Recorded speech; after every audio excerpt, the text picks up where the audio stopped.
হে রব্বুল আলামিন, আমার স্ত্রী, আমার পরিবার পরিজনের আমার কোনো ভালোবাসার কমতি ছিল না, আমার পরিবারের পরিজনের আমার কোনো ভালোবাসার কমতি ছিল না, কিন্তু তুমি এটা আদেশ করেছো, তুমি আমাকে একটা নির্দেশ দিয়েছো, তাই তোমার নির্দেশকে আমি পালন করছি। হে রব্বুল আলামিন, আমি যেখানে আমার স্ত্রীকে, আমার সন্তানকে আমি রেখে গেলাম, সেখানে কোনো কাজ নেই, কোনো পালা নেই, সেইখানে কোনো খাবার নেই, কোনো দাবার নেই। হে রব্বুল আলামিন, তুমি তাদের ব্যবস্থা করে দিও, তুমি তাদেরকে সংরক্ষণ করিও। এইরকম ভাবে ইব্রাহিম আলাইহিস সালাম শিকার থেকে চলে আসতেন। ইন্নাল হামদুলিল্লাহি ওয়াহদা والصلاة والسلام على من لا نبي بعد أما بعد فإن خير الحديث كتاب الله وخير الهدي هدي محمد صلى الله عليه وسلم وشر الأمور محدثاتها وكل محدثة بدعة وكل بدعة ضلالة وكل ضلالة في النار. أعوذ بالله من الشيطان الرجيم. بسم الله الرحمن الرحيم. رب هب لي من الصالحين وبشرناه بغلام حليم. الآية. فقال رسول الله صلى الله عليه وسلم إنما الأعمال بالنيات. الحديث. উপস্থিত শ্রদ্ধেয় সম্মানিত আজকের পবিত্র জুমার দিনের মুসলিম ভাতৃবৃন্দ, সমস্ত প্রশংসা, সমস্ত তারিফ, সমস্ত গুণগান সেই মহান রব্বুল আলামিনের জন্য, যে মহান রব্বুল আলামিনের অশেষ দয়ায়, অশেষ কৃপায়, অশেষ অনুগ্রহে আমরা প্রতি জুমার নাই আজকে আমরা সালাতুল জুমা আদায় করতে আসতে পেরেছি। তাই আমরা তিনার প্রশংসা করে শেষ করতে পারি না, তাই আমরা সংক্ষেপে বলে থাকি আলহামদুলিল্লাহ। দুরূদ ও সালাম বিবর্ষিত হোক সরকারে কায়নাত তাজদারে মাদানী ইমামুল আম্বিয়া মেহবুবে কিবরিয়া নবী মক্কি, নবী মাদানী, নবী নাসির, নবী বাসির, নবী আহমদ, নবী মুহাম্মদুর রাসূলুল্লাহ সাল্লাল্লাহু আলাইহি ওয়াসাল্লাম, তিনার প্রতি দুরূদ ও সালাম বিবর্ষিত হোক। আল্লাহুম্মা সাল্লি আলাইহি আল্লাহুম্মা বারিক আলাইহি। সম্মানিত উপস্থিতি, আমরা গত সপ্তাহে আলোচনা করেছিলাম হজ ও উমরা। আজকে আমরা আলোচনা করব কুরবানির ইতিহাস। এই কুরবানির ইতিহাস সম্পর্কে এক গুরুত্বপূর্ণ তথ্যবহুল সংক্ষিপ্ত বিবরণের চেষ্টা করব ইনশাআল্লাহ। ওয়া মা তাওফীকি ইল্লা বিল্লাহ, আলাইহি তাওয়াক্কালতু ওয়া ইলাইহি উনীব। সম্মানিত উপস্থিতি, আমরা সকল মানুষ অবগত হয়েছি যে আর কিছুদিন পরে আমরা একটি গুরুত্বপূর্ণ ইবাদত করতে চলেছি, সেটি হচ্ছে কুরবানি। তো কুরবানি যে আমরা করতে যাব তার আগে আমাদেরকে ইতিহাসটা জানা জরুরি। সকল মানুষকে ইতিহাসটা সম্পর্কে অবগত হতে হবে।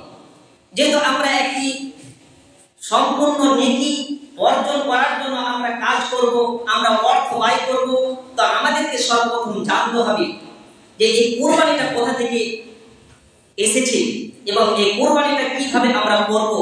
এই কুরবানিটা শুধু মুসলিম জাহানের জন্যই কি প্রযোজ্য, না এর আগে নবী এবং রাসূলদের সময়তে ছিল? এটা আমাদেরকে জরুরি। সকল মানুষকে অবগত হতে হবে এই কুরবানির ইতিহাস সম্পর্কে। তো যদি আমরা ইতিহাস দেখি তাহলে হযরত আদম আলাইহিস সালাম থেকে নিয়ে নবী মুহাম্মদ সাল্লাল্লাহু আলাইহি ওয়াসাল্লাম পর্যন্ত যত নবী এবং রাসূল এসেছেন, সকল নবী এবং রাসূল এই কুরবানি করেছেন। কালে কালে যুগে যুগে এই কুরবানির বিধান চলে আসছে। এমনকি হযরত আদম আলাইহিস সালাম তার ছেলেরাও কুরবানি করেছিল, মর্মে একাধিক হাদিস এসেছে। তাহলে এই কুরবানির ইতিহাসটা আমাদেরকে জানার পরে, এই ইতিহাসটা জানার পরে আমাদেরকে মানতে হবে যে এই ইতিহাসে কি বর্ণনা করা হয়েছে, কি বলা হয়েছে, আর কি ধরনের পশুকে দিতে বলা হয়েছে এবং কেমন নিয়ম থাকতে হবে এই সম্পর্কে আলোচনা হবে। এই ইতিহাসটা আমরা আপনাদের সম্মুখে পেশ করলাম, আপনারা শোনার ভাগ শুনলেন, তারপরে আমল করলেন না। মসজিদ থেকে বের হওয়ার পরে আপনাকে যদি জিজ্ঞেস করা হয় আজকে কি আলোচনা হলো, আপনি বললেন এই কুরবানির ইতিহাস আলোচনা হয়েছে। কিন্তু যদি বলা হয় যে আপনি সার অংশটা আপনি তুলে ধরেন, আপনি সার অংশটা বলতে পারবেন না। কেন? আপনার খুববার মনোযোগ নেই। আপনার মাওলানা সাহেব, ইমাম মুফতি সাহেব যে বক্তব্য রাখছে সেই বক্তব্যের দিকে আপনার ধ্যান নেই, ধারণা নেই, তার জন্য আপনি কিছুই বলতে পারছেন না।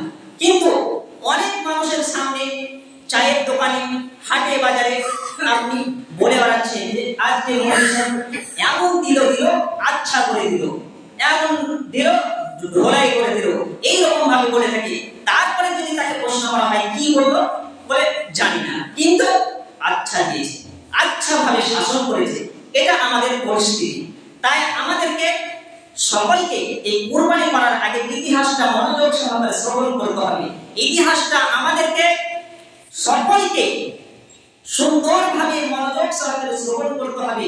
তাহলে আমরা যে ইবাদত করতে যাচ্ছি, অর্থাৎ যে আমরা কুরবানি করতে যাচ্ছি, এই কুরবানি করে আমরা সফল কাম হব। এই কুরবানিটা আল্লাহ রাব্বুল আলামিন আমাদের গৃহীত করবেন, কবুল করবেন। আর যদি আমরা ইতিহাসটা ভালোভাবে না জানি, তাহলে আমরা সেই রকম ভাবে কুরবানি করব, কুরবানি করে আমরা কি ফায়দা রয়েছে, কি লাভ রয়েছে, সেই অর্জন করতে পারবো না। তাই আপনাদেরকে অনুরোধ করব, আপনারা এই ইতিহাসটা খুব মনোযোগ সহকারে শ্রবণ করুন। এবারে আমরা সর্বপ্রথম হযরত আদম আলাইহিস সালাম থেকে আমরা ইতিহাস জানব। তো হযরত আদম আলাইহিস সালামের স্ত্রীর গর্ভ থেকে একটি ছেলে এবং একটি মেয়ে জন্মগ্রহণ করত। একসঙ্গে একটি মেয়ে এবং একটি ছেলে জন্মগ্রহণ করত। সেই সময়তে নিজের ভাই বোনের সঙ্গে বিয়ে আবদ্ধ হতো, মানে বিয়ে জায়েজ ছিল নিজের ভাই বোনের মধ্যে। কেন? সেই সময়তে কোনো মানুষ ছিল না, কোনো লোক ছিল না, তার জন্য তাদের মধ্যে নিজের ভাই বোনের সঙ্গে বিয়ে শাদীতে আবদ্ধ হতে হতো। তো এক পর্যায়ে হযরত আদম আলাইহিস সালামের স্ত্রী হাওয়া আলাইহিস সালামের পেট থেকে, গর্ভ থেকে কাবিল এবং তার বোন ইকরিমা, তারা দুইজনে জন্মগ্রহণ করলেন। তারপরে হাবিল এবং তার বোন লিওয়াজা, তারা দুইজনে জন্মগ্রহণ করলেন। হাবিল এবং কাবিল এবং লিওয়াজা এবং ইকরিমা তারা জন্মগ্রহণ করলেন। তো সেই সময়তে এইরকম রীতিনীতি ছিল যে যে ভাইটি আগে জন্মগ্রহণ করবে, তারপরে যে বোনটি জন্মগ্রহণ করবে তার সঙ্গে বিয়ে শাদীতে আবদ্ধ হতে হবে। মানে যার সঙ্গে যার বোন জন্মগ্রহণ করবে তাকে বিয়ে করতে পারবে না, তার জন্য হারাম। তো এইরকম ভাবে দিন যায়, রাত যায়, বছর যায়, এইরকম ভাবে হাবিল এবং কাবিল তারা যুবকে পরিণত হলো। তো হযরত আদম আলাইহিস সালাম বুঝতে পারলেন যে তাদের বিয়ে দিতে হবে। তো হযরত আদম আলাইহিস সালাম তাদের বিয়ের ব্যবস্থা করলো। কাবিলকে বলল তোমার বিয়ে হবে লিওয়াজার সঙ্গে, এবং হাবিলকে বলল তোমার বিয়ে হবে ইকরিমার সঙ্গে। তখন কাবিল দেখলো যে আমার সঙ্গে যে বোনটি জন্মগ্রহণ করেছে সেই বোনটি একটু দেখতে সুন্দর ছিল, খুব সুন্দর রমণী ছিল লিওয়াজার চাইতে। তার জন্য সেই কাবিল প্রত্যাখ্যান করলো। সেই কাবিল বলল আমি মেনে নিতে পারবো না, আমি লিওয়াজাকে বিবাহ করবো না। কেন? আমার সঙ্গে যে বোনটি জন্মগ্রহণ করেছে আমি তাকে বিবাহ করবো। কাবিলের মত খারাপ, তার উদ্দেশ্য খারাপ, তার নিয়ম খারাপ। তার জন্য বাপ বেটার মধ্যে ঝামেলা শুরু হয়ে গেল, কথা কাটাকাটি শুরু হয়ে গেল। তারপরে এক পর্যায়ে হযরত আদম আলাইহিস সালাম বললেন আচ্ছা ঠিক আছে, তাহলে তোমরা আল্লাহর রাস্তায় কুরবানি করো। যার কুরবানি আল্লাহ রাব্বুল আলামিন কবুল করে দিবেন তার সঙ্গে ইকরিমার বিয়ে হবে। তারা তাই করলো। সেই সময়তে কুরবানির ব্যবস্থা ছিল এইরকম, সেই সময়তে কুরবানির পদ্ধতি ছিল এইরকম যে তারা একটি ফাঁকা ময়দানে তাদের কুরবানির মাল রেখে আসবে। সেখান রেখে আসার পরে আকাশ থেকে, আসমান থেকে একটি আগুনের টুকরা আসবে, যার কুরবানি গৃহীত হবে, সঙ্গে সঙ্গে জ্বলে পড়ে ছাই হয়ে যাবে। জ্বলে পড়ে ছাই হয়ে গেলে বুঝতে পারবে যে এর কুরবানি কবুল হয়েছে। আর যার মাল যে সে করে থাকবে জানতে হবে তার কুরবানি কবুল হয়নি। তো তারা এক পর্যায়ে তাই করলো। কাবিল ছিল কৃষক মানুষ, কাবিল চাষবাস করতো। আপনারা যেমন অধিকাংশ মানুষ আপনারা চাষি মানুষ, আপনারা ধান করেন, ভুট্টা করেন, জব করেন, গম করেন, সেই রকম ভাবে কাবিল চাষবাস করতো।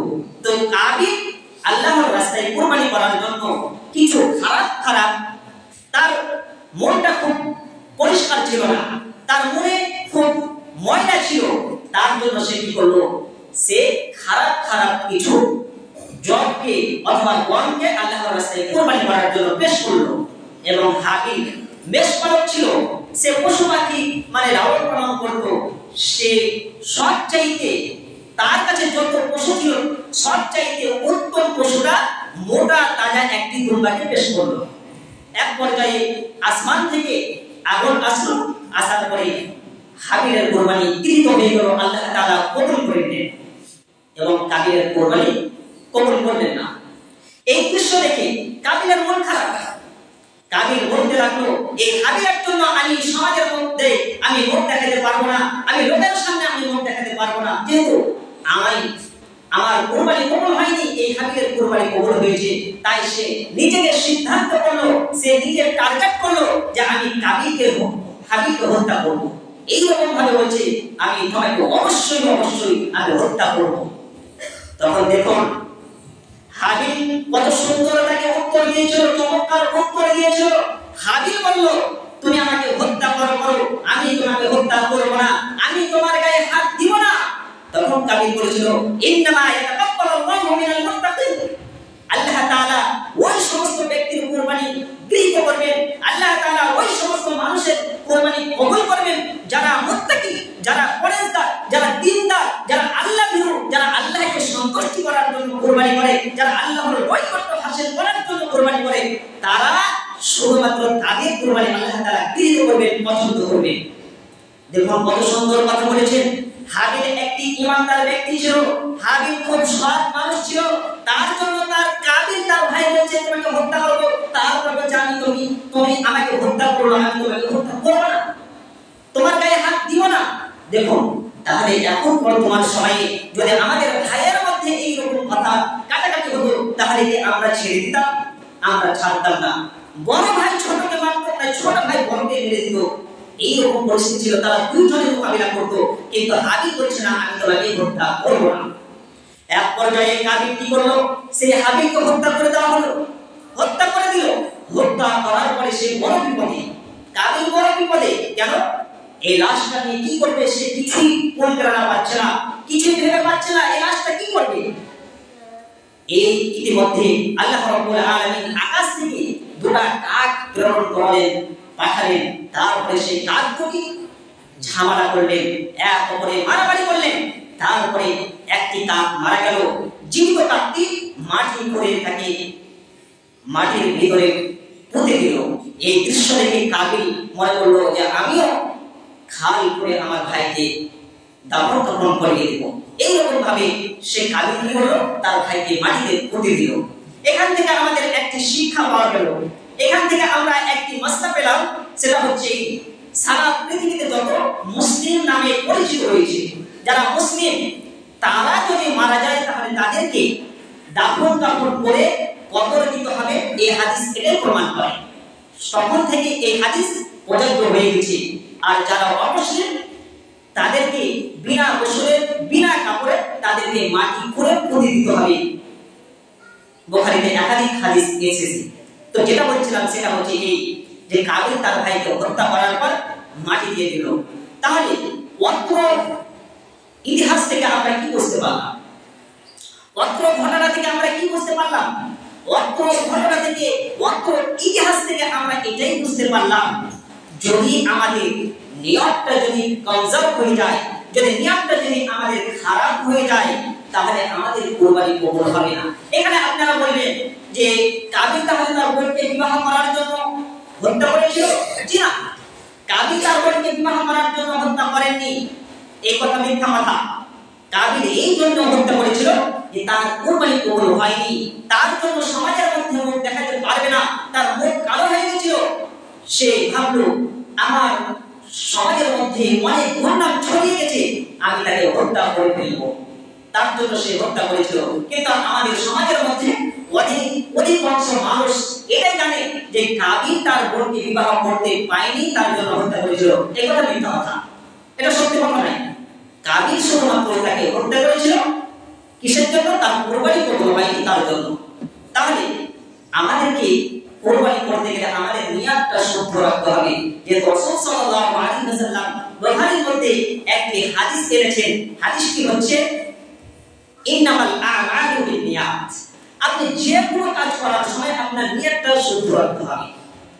আপনি যে কোনো ইবাদত করবেন, আপনি যে কোনো কাজ করবেন না কেন, আপনাকে নিয়ত শুদ্ধ রাখতে হবে। যদি আপনার এই কোরবানি করার পূর্বে যদি আপনার নিয়ত থাকে যে আমি রাজস্থান থেকে 2 লক্ষ টাকা দিয়ে 1.5 লক্ষ থেকে আমি কি করব, উট নিয়ে আসবো, লোকে বলবে বাবা কত দাঁড়ছি, কত টাকা পয়সা রয়েছে, লোকের কাছে নাম কেনার জন্য, লোকে ভালো বলবে, লোকে বাহবা দিবে, তার জন্য যদি আপনার এই উদ্দেশ্য হয়, তাহলে আপনার উদ্দেশ্য কোনো কাজে লাগবে না, আপনার কোরবানি গৃহীত হবে না। যেহেতু হাবিল এবং কাবিলের মধ্যে আমরা স্পষ্ট বুঝতে পারলাম।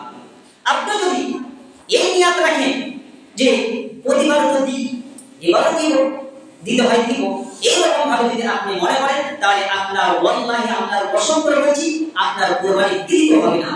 আপনাকে আল্লাহকে সন্তুষ্ট করার জন্য, আল্লাহকে রাজি খুশি করার জন্য, আল্লাহর নৈকট্য হাসিল করার জন্য আপনাকে কোরবানি করতে হবে, তাহলে আপনার কোরবানি গৃহীত হবে, না হলে আপনার কাবিলের মতো কোরবানি গৃহীত হবে না।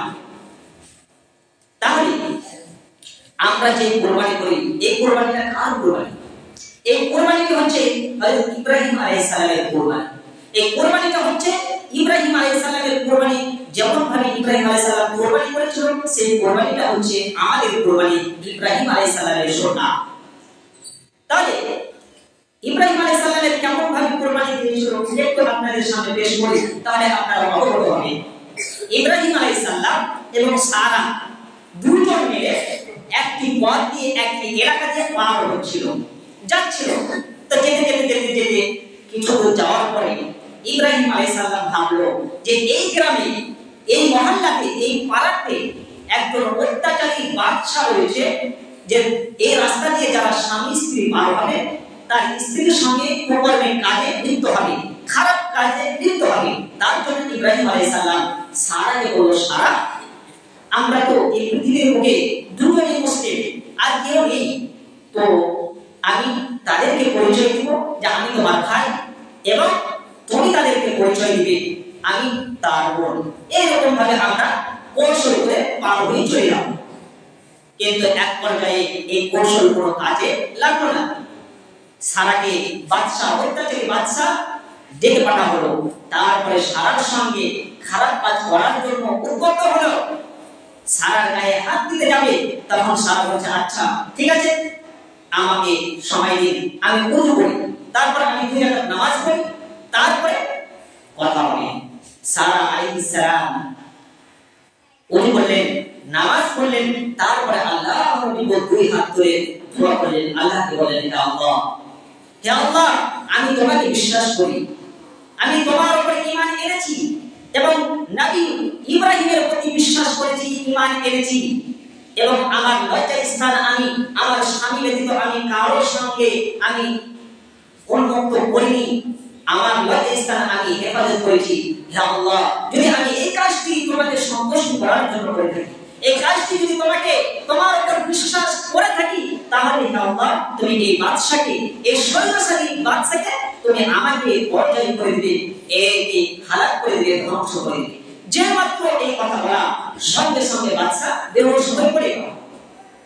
সঙ্গে সঙ্গে বেহুশ হয়ে পড়ে যাওয়ার পর সারা আল্লাহর কাছে আবার দোয়া করতে লাগলো।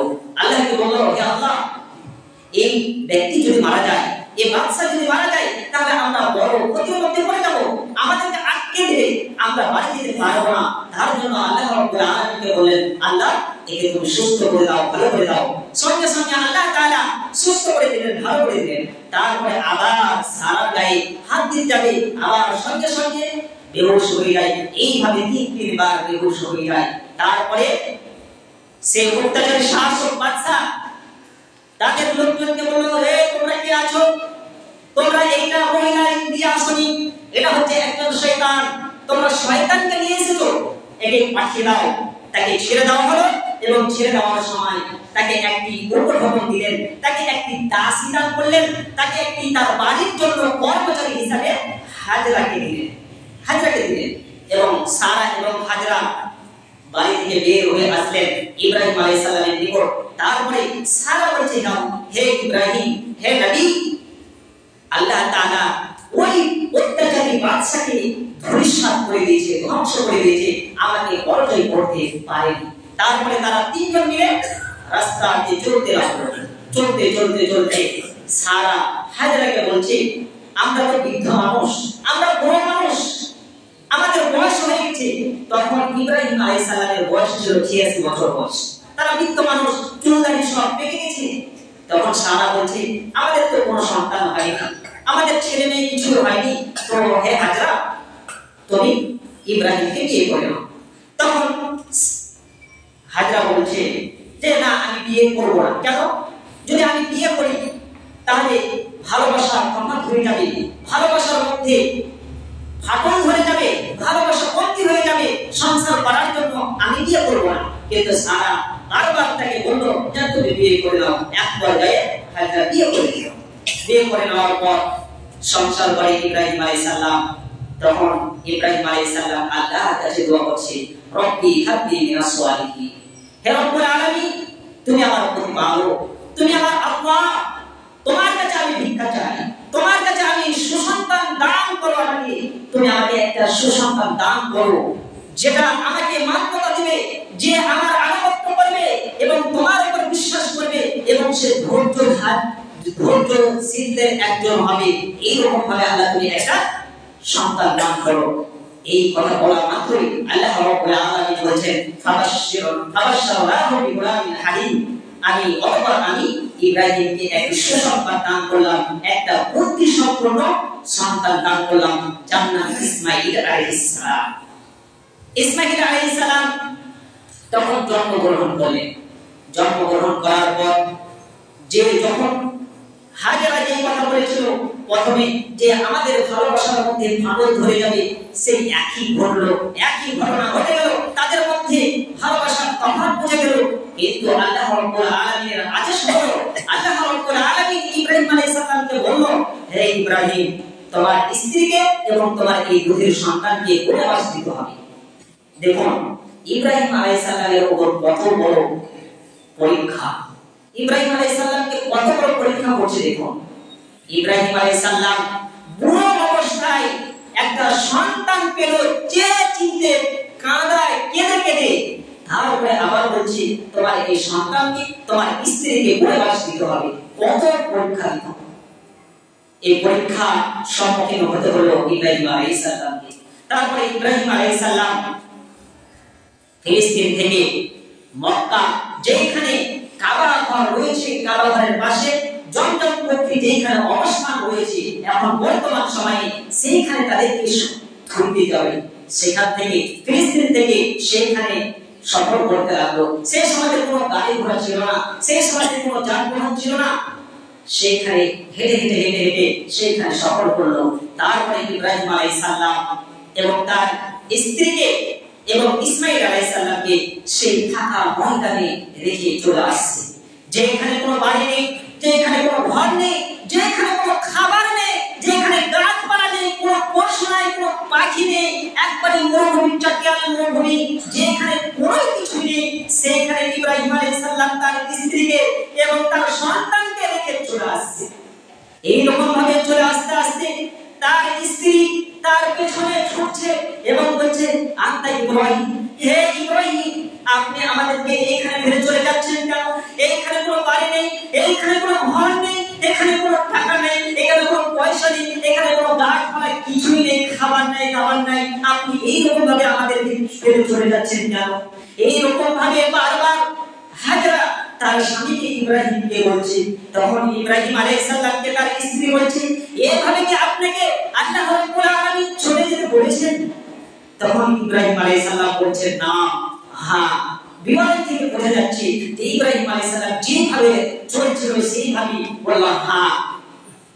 বিমান থেকে এটাও বোঝা যাচ্ছে না যে ইব্রাহিম আলাইহিস সালাম পেছন দিকে ফিরে বলেছে আমাকে এইভাবে চলে যেতে হয়েছে, এটাও বলেনি। বিমান থেকে এটাও বোঝা যাচ্ছে যে ইব্রাহিম আলাইহিস সালাম তাদেরকে, তার স্ত্রীকে এবং তার সন্তানকে এই সান্ত্বনা দেয়নি যে এখানে আল্লাহ রাব্বুল আলামিন আছে, তোমাদের কোনো অসুবিধা হবে না, কোনো খাবারের অভাব হবে না, এই কথাও বলেনি ইব্রাহিম আলাইহিস সালাম।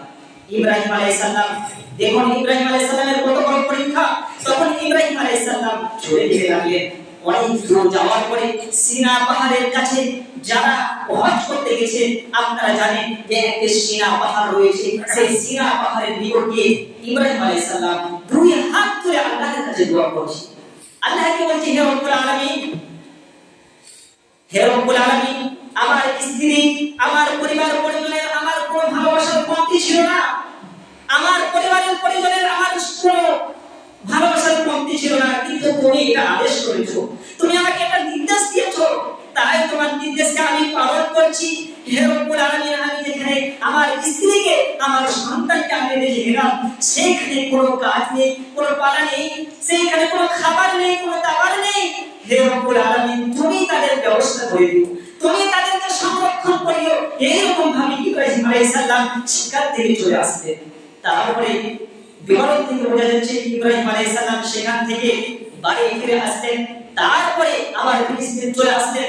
তারপরে ইব্রাহিম আলাইহিস সালাম তাফসীরগণ বলছেন, বিজ্ঞানগণ বলছেন, ইব্রাহিম আলাইহিস সালাম 13 বছর সেইখান যায়, 13 বছর যায়নি।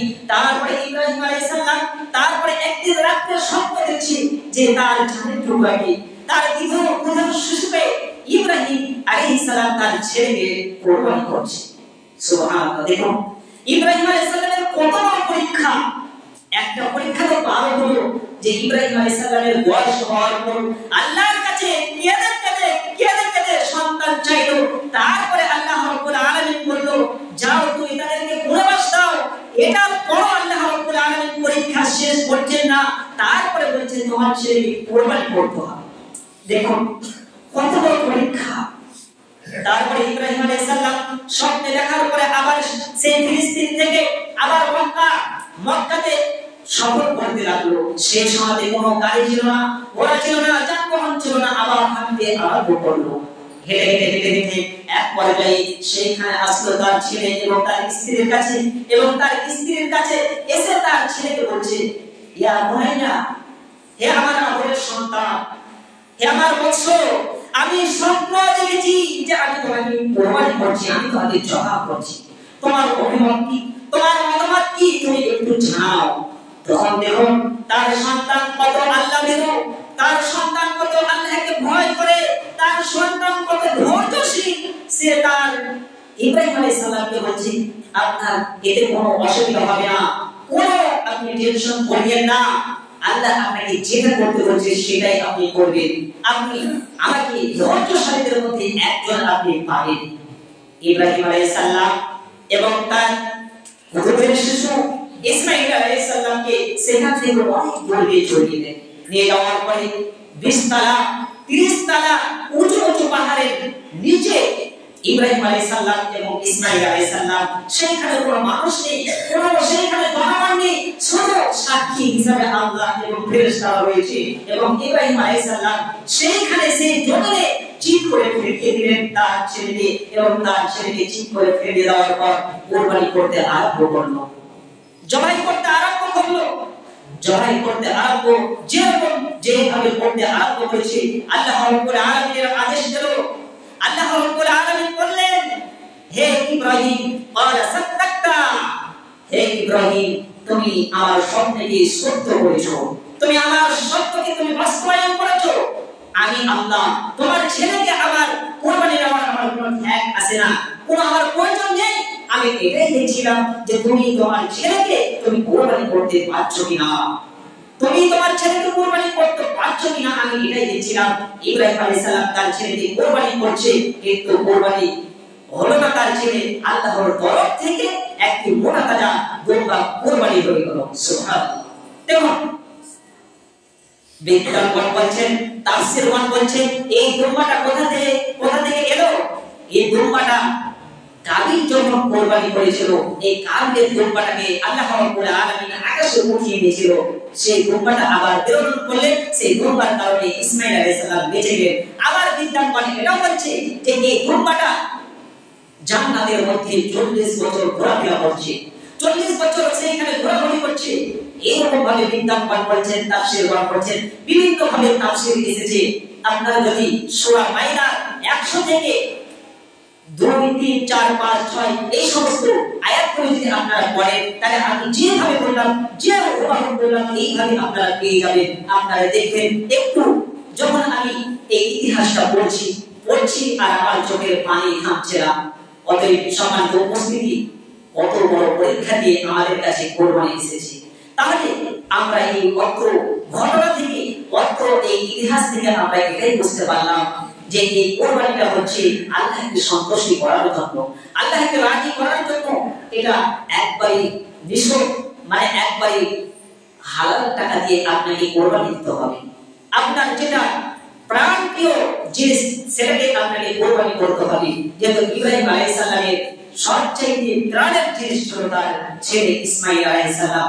কেন হবে না? সে তো বুড়ো মানুষ, 86 বছর বয়স হয়ে গেছে, তার তো কোনো সন্তান হওয়ার কোনো আশঙ্কাই আসে না। তারপর আল্লাহর কাছে ডেকে ডেকে পেল, পাওয়ার পরে এত বড় পরীক্ষা। আমাদের সমাজের মধ্যে কোনো ব্যক্তি 5 বছর 10 বছর 2 বছর ধরে সন্তান হচ্ছে না, কিন্তু আল্লাহ রাব্বুল আলামিনের কাছে ডেকে ডেকে চেয়ে আল্লাহ রাব্বুল আলামিন দিচ্ছে। যদি আল্লাহ রাব্বুল আলামিন ওই ব্যক্তিকে বলে যার 5 বছর পরে সন্তান হয়েছে, সেই ব্যক্তিকে যদি আল্লাহ রাব্বুল আলামিন বলে, হে বান্দা তোমাকে সন্তানকে কোরবানি করতে হবে, কোরবানি করতে পারবেন না। যেহেতু এটা আপনার চেয়ে চিন্তা আপনি পেয়েছেন, আপনি কান্নাকাটি করে পেয়েছেন। কিন্তু ইব্রাহিম আলাইহিস সালাম কান্নাকাটি করার পরেও তার ছেলেকে কি করলো? বনবাস দিল, তার ছেলেকে কোরবানি করলো। এটা আল্লাহ রাব্বুল আলামিনের নিকট, আল্লাহ রাব্বুল আলামিন ইব্রাহিম আলাইহিস সালামের উপর একটা বড় পরীক্ষা ছিল। যাই হোক, আমি এটাই আপনাদেরকে বলবো যে আমরা সামনে কোরবানি করতে চলেছি, ইনশাআল্লাহ করব। তো আমাদের নিয়তটা আগে শুদ্ধ করতে হবে। আমাদের নিয়তে যদি ত্রুটি হয়ে যায় তাহলে আমাদের কোরবানি কবুল হবে না। যেহেতু আপনাদেরকে হাবিল এবং কাবিলের ঘটনাটা আপনাদের সামনে পেশ করলাম এবং ইব্রাহিম আলাইহিস সালামের ছেলের কোরবানিকে আপনাদের সামনে পেশ করলাম, এই ইতিহাসটা যদি আমরা অন্তর স্তর থেকে যদি আমরা মেনে নিতে পারি, এই ঘটনা এবং এই ইতিহাস থেকে যদি আমরা ভালোভাবে বুঝি, তাহলে আমাদের মধ্যে কোনো তর্ক বিতর্ক হবে না, কোনো আমাদের মধ্যে কোনো প্রশ্ন লাগবে না যে ভবিষ্যতে আমি কি রকম মানে পশু কোরবানি দিব, ভাগা দিব না, একা দিব, এইরকম মানে কত ভালো মানুষের রয়েছে, এটা আপনার মনে প্রশ্ন জাগতে পারে না। যেহেতু আপনাকে ইতিহাস আপনাকে জানালাম, এই ইতিহাস আপনাকে পড়ার জন্য আমি অনুরোধ করবো আপনারা বাড়িতে ইতিহাস বই পড়ুন, তাহলে আমরা আরো বেশি বুঝতে পারবেন। যাই হোক, আমি পরিশেষে আল্লাহর কাছে দোয়া করি, আল্লাহ আমরা তো পাপিতারি বান্দা, আমরা গুনাহগার বান্দা, আমরা নাফরমানি বান্দা, আমরা অনেক পাপ করছি, জুলুম করছি, আমাদের নাফসের উপর জুলুম করছি। আল্লাহ এই জুলুমটাকে, এই পাপকে হে রব্বুল আলামিন তুমি আমাদের ক্ষমা করে দাও। হে রব্বুল আলামিন, আমরা এই কোরবানি করতে যাব সামনে, হে রব্বুল আলামিন আমাদের নিয়তটা পরিপূর্ণভাবে যেন শুদ্ধ হয়, যেন আমরা সঠিক নিয়মে আমরা যেন কোরবানি করতে পারি, এই তৌফিক দান করো। হে রব্বুল আলামিন, যেন আমরা বড় মানুষের সঙ্গে এই কথা বলবো না যে তোমার কোরবানি এত টাকা, আমার কোরবানি এত টাকা, এইরকম আমরা আলোচনা করবো না। আল্লাহ তুমি এই তৌফিক দান করো, সুবহানাল্লাহ, আমিন। হে রব্বুল আলামিন, আর পরিশেষে আলোচনা করি, যারা কবরটাকে চলে গেছে, যারা মারা গেছে, কারো দাদু, কারো নানি, কারো আব্বা, কারো মা, কারো খালা, কারো বোন, কি কবরে কি হালাতে রয়েছে আমরা জানি না। হে রব্বুল আলামিন, তুমি আলিমুল গায়ব, তুমি জানো। হে রব্বুল আলামিন, তারা যদি কবরে বন্দী হয়ে থাকে, তাদের কবরে যদি আযাব হয়ে থাকে, তাহলে তুমি তাদের কবরের আযাবকে বন্ধ করে দাও, সুবহানাল্লাহ, আমিন। হে রব্বুল আলামিন, যারা এই পৃথিবীর বুকে অসুস্থ, যারা অসুস্থ, তুমি তাদেরকে সুস্থতা দান করো। যারা বাড়িতে হসপিটালে অসুস্থ, তুমি তাদেরকে আরোগ্য দান করো। আদিহিল বাস রব্বানা ইসফান্তা শাফি লা শিফা ইল্লা শিফাউকা শিফান লা ইয়াগদিস সাহাবা। আদিহিল বাস রব্বানা ইসফান্তা শাফি লা শিফা ইল্লা শিফাউকা শিফান লা ইয়াগদিস সাহাবা। আদিহিল বাস রব্বানা ইসফান্তা শাফি লা শিফা ইল্লা শিফাউকা শিফান লা ইয়াগদিস সাহাবা। এবারে আমার বক্তব্য ইতি করছি। সুবহানাল্লাহি ওয়া বিহামদিকা আশহাদু আল্লা ইলাহা ইল্লা আনতা আস্তাগফিরুকা ওয়া আতুবু ইলাইক। আসসালামু আলাইকুম ওয়া রাহমাতুল্লাহ।